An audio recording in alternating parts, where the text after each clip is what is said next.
G'day guys, thought I'd just do another quick video on the topic of permaculture. So permaculture is a nature-based design system, a nature-inspired design system that aims to transform agriculture and integrate it into our lives in a way that really enhances the quality of our life and something that we can do no matter where we're living. And it has a set of three ethics, which is based around earth care, people care, and having a fair share, but it also has a set of 12 principles. So that's what I wanted to get into a little bit today, is just go over these principles, because I think they're an awesome set of principles that can be applied to our lives. The first one is observe and interact. I think this is a fantastic principle to have, and we can walk out into our garden and observe what's going on and spend time. I think that's one of the most important things to do when we're working in our garden, is to get out and just look at what's going on and spend time out in the garden looking and identifying plants and insects and what are their roles in the garden, and looking at how plants work and just enjoying as well being out in the garden. So the second one is to catch and store energy. So catching and storing energy, plants create energy, so this is also a way that we can catch and store energy, not just in renewable technologies and rainwater, but also in plant biomass. So having plants in our garden, we're captured energy, because we can use the food that they're creating, and we can also use even weeds as compost and fuel for our worm farms and different systems like that. So we can also catch energy in terms of relationships. So that's another important aspect, I think, when we work as a community and give to our community. We also are storing a supply of goodwill within our neighborhood. So that's another one that is important to think about. Number 3 is obtain a yield, and there are many types of yields that you can obtain from your efforts, and how is it, what sort of yield in terms of food and quality of life and health, your physical health, and also the rewards that you get from it. Just even having plants that are there for beauty, you're still obtaining a yield from those plants. You're getting something. Also, you can get financial yields and things like that as well. So number 4 is apply self-regulation and accept feedback. And this is really important, and I think this can really help us get better as gardeners when we're open to talking with people, networking with our communities and like-minded people, and telling them what our plans and dreams and visions for our gardens and our homes and lives are, and being open to feedback in a way that enables us to get better. Number 5 is use and value renewable resources. So we can use renewable resources. They're available. We can have them integrated into our garden. So I think it's a great thing to think about.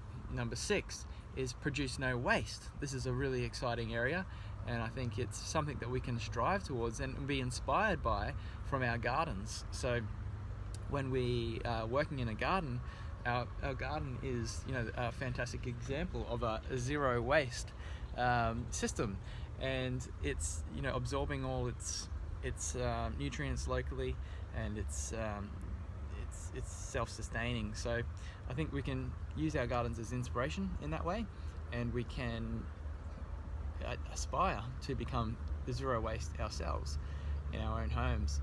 Number 7 is design from patterns to detail.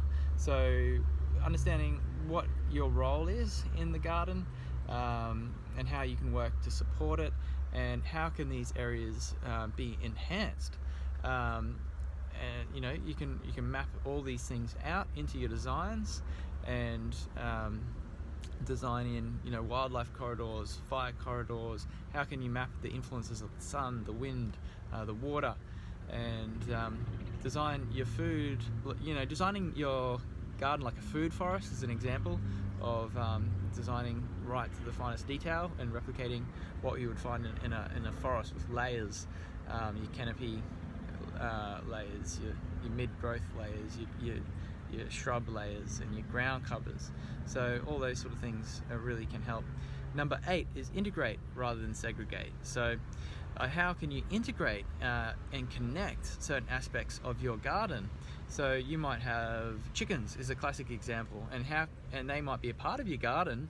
So you want to integrate, that, and make it easy to collect the chicken manure and the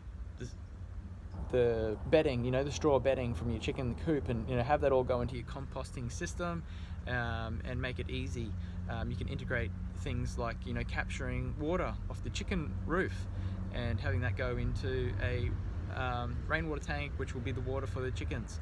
So different aspects of your design, how can you integrate them and see them as a connected system?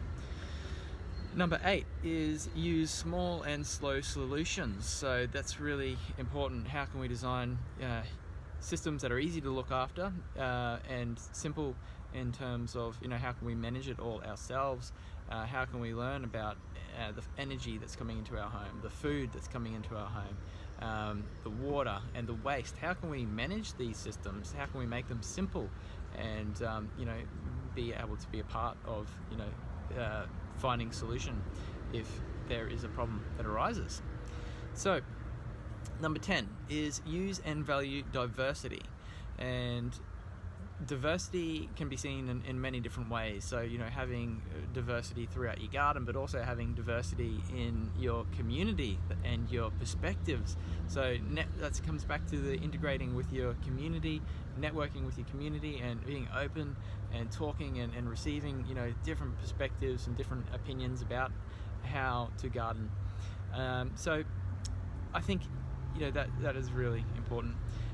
Number 11 is use edges and value the marginal. So that's a really exciting area for me.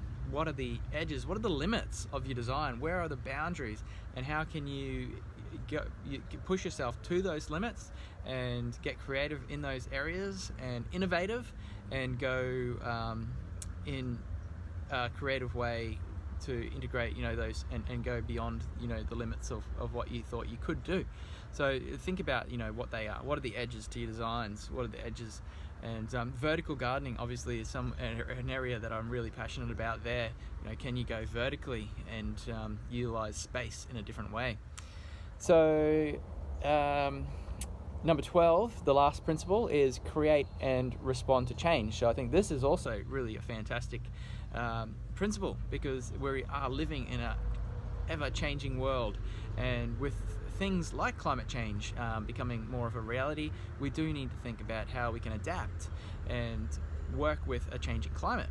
So always keeping a positive outlook on the things that are arising from moment to moment, and changing accordingly. So I have covered all 12 of the permaculture principles, and there's a lot to talk about, but I don't want this video to go too long, so I will be going into each one of those principles in individual videos as well, and maybe going for a walk through my garden and showing how these different principles are being applied in my own design. So thanks for listening, and happy gardening. Talk soon.